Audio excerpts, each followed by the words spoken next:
കൂടാതെ ഗുരുനാഥൻ ശ്രീ കരിമൂരിലേക്കായി സ്വാഗതം ചെയ്യുന്നു. കൂടാതെ ഇവിടെ ചേർത്തിട്ടുള്ള എല്ലാവരെയും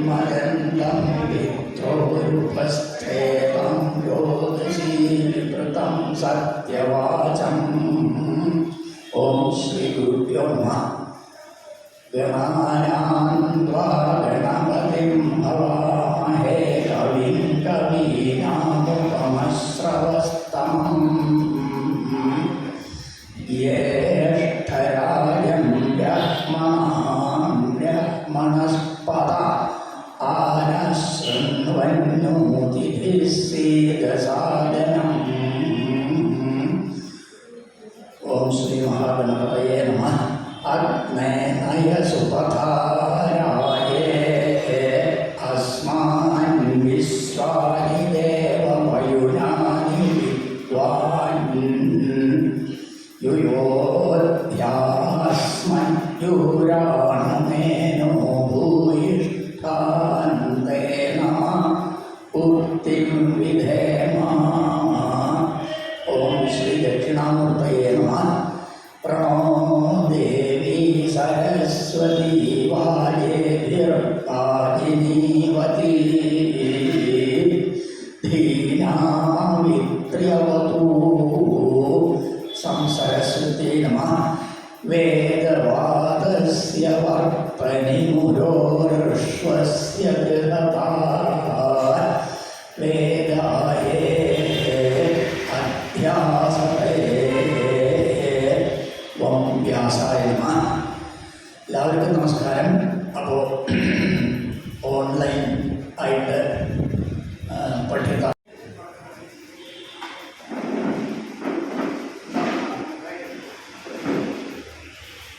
ആദ്യം ഒന്ന് ചൊല്ലിക്കൊടുക്കും. 3 തവണ അത് എല്ലാം 3 തവണയാണ്.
ഉദാഹരണമാണെന്ന് വെച്ചാൽ കുറച്ച് പരിചയം കഴിഞ്ഞാൽ വന്നു കഴിഞ്ഞാൽ പ്രാക്ടീസ് ആയാൽ അതിന് വേണ്ടിയിട്ടുള്ള ഇൻഫർമേഷൻ ആദ്യത്തെ തല ഓട്ടോമാറ്റിക്കായിട്ട് ഇങ്ങനെ ചുട്ടും ആക്കാൻ പറ്റും. അതുപോലെ അടുത്ത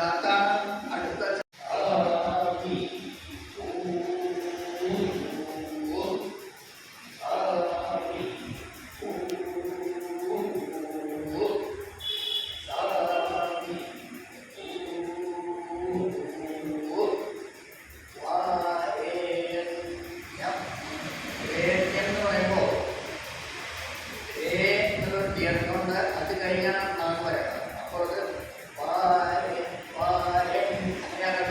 ചിലതൊക്കെ ശരി തന്നെയാണ്. ഞാനതുപോലെ ക്ലാരിഫൈ ചെയ്ത് വരുമ്പോൾ അപ്പോഴും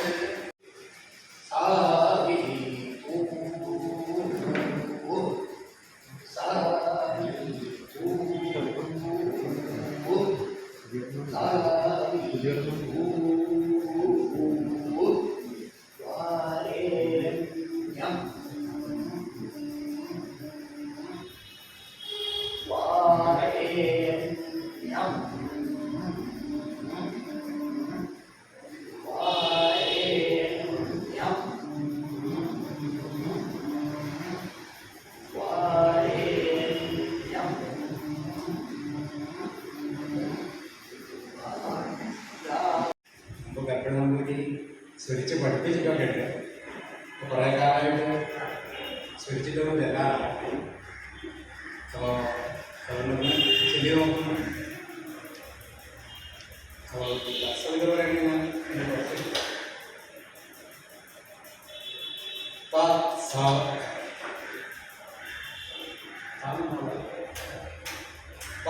സവിതോ വരേണ്യം ഭർഗോ ദേവസ്യ ധീമഹി ധിയോ യോ നഃ പ്രചോദയാത്.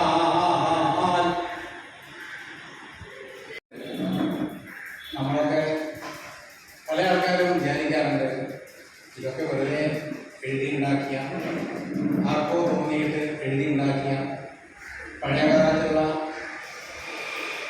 സാഹിത്യകാരന്മാർ എഴുതിയ എന്തോ ആണ് എന്നൊക്കെ നമ്മുടെ പല ആൾക്കാരും ഇങ്ങനെ വിചാരിക്കാറുണ്ടാവാം.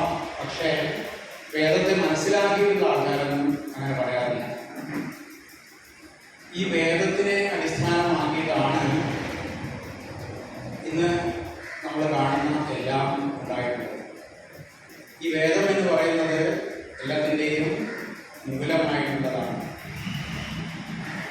ഈ ഞങ്ങളിപ്പോൾ ഇങ്ങനെ പല പല പഠനങ്ങളും നടത്തിക്കൊണ്ടിരിക്കുമ്പോൾ ഉപനിഷത്തുക്കളുടെ പഠനം ഒക്കെ ആയിക്കൊണ്ടിരിക്കുന്നുണ്ട്. ഈ വേദത്തിന് പറഞ്ഞ ഈ ഒരു മന്ത്രത്തിൻ്റെ അർത്ഥം ചെറുതായിട്ട് പറയാൻ പറ്റുള്ളൂ.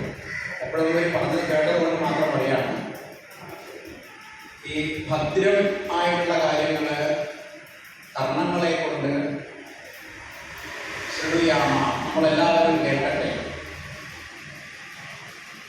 അതുപോലെയുള്ള ഭദ്രമായിട്ടുള്ള കാര്യങ്ങൾ നമ്മളെല്ലാവരും കാണാൻ സാധിക്കട്ടെ. അതേപോലെ അക്ഷതി അങ്ങനെയൊക്കെയുള്ള അർത്ഥങ്ങൾ പറയുമ്പോൾ ബാക്കിയുള്ള കാര്യങ്ങൾ ഞാൻ പറയുന്നില്ല. അതിൻ്റെ ബാക്കിയുള്ള അർത്ഥം പറയുന്നില്ല. ഈ ഒരു ഇതിൻ്റെ അർത്ഥം പറയാനാണ് ഉദ്ദേശിച്ചത്. അപ്പോൾ അത് കപ്പടമ്പൂരിൻ്റെ അർത്ഥം മുഴുവൻ പറഞ്ഞ് കേട്ടിട്ടുണ്ട്. പിന്നെ വേറെ ഒരു സ്ഥലത്ത് ഇതിൻ്റെ അർത്ഥം പറഞ്ഞ് കേട്ടു. ഇതൊക്കെ ഒരു സ്വാർത്ഥതയല്ലേ? എനിക്ക് നല്ല നല്ല കാര്യങ്ങൾ കാണാറാവണം, എനിക്ക് നല്ല നല്ല കാര്യങ്ങൾ കേൾക്കാറാവണം, എനിക്ക് ഇതൊക്കെ വേണം, അല്ലെങ്കിൽ നമ്മൾക്ക് എന്നുള്ള രീതിയിൽ പറയുമ്പോൾ അതൊരു സ്വാർത്ഥതയാണെന്ന് തോന്നുന്നു. പക്ഷെ അതിൻ്റെ വിശാലത മനസ്സിലാവാത്തതാണ്. ഈ ലോകത്ത് നല്ല നല്ല കാര്യങ്ങൾ മാത്രമേ സംഭവിക്കുന്നുള്ളൂ എങ്കിൽ മാത്രമാണ് നമുക്ക് നല്ല നല്ല കാര്യങ്ങൾ കേൾക്കാൻ സാധിക്കുക, നല്ല നല്ല കാര്യങ്ങൾ കാണാൻ സാധിക്കുക.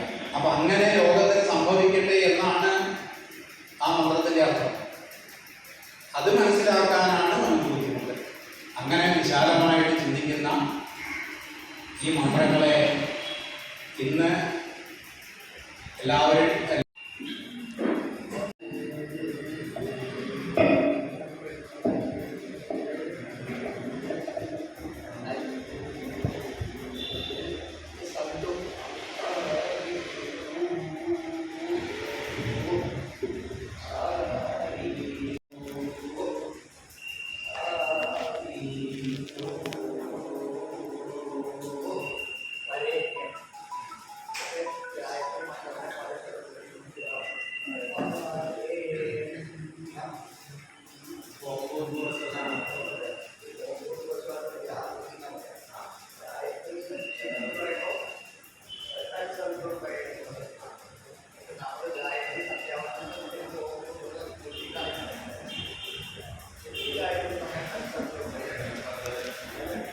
അതിന് മിക്കവാറെല്ലാവർക്കും അറിയാം, വിത് ധാതുവിൽ നിന്നാണ് ഉണ്ടായത്, അറിവ് എന്നുള്ള അർത്ഥത്തിൽ. അപ്പോൾ എങ്ങനെയാണ് വേദം അറിവാകുന്നത് എന്നുള്ളതിന് അതിൻ്റെ പല ആസ്പെക്റ്റും അതിൻ്റെ പല മുഖങ്ങളും പല ഘട്ടങ്ങളിലും വിവിധ ഭാവങ്ങളെ പറഞ്ഞിട്ടുണ്ട്. ഒന്ന്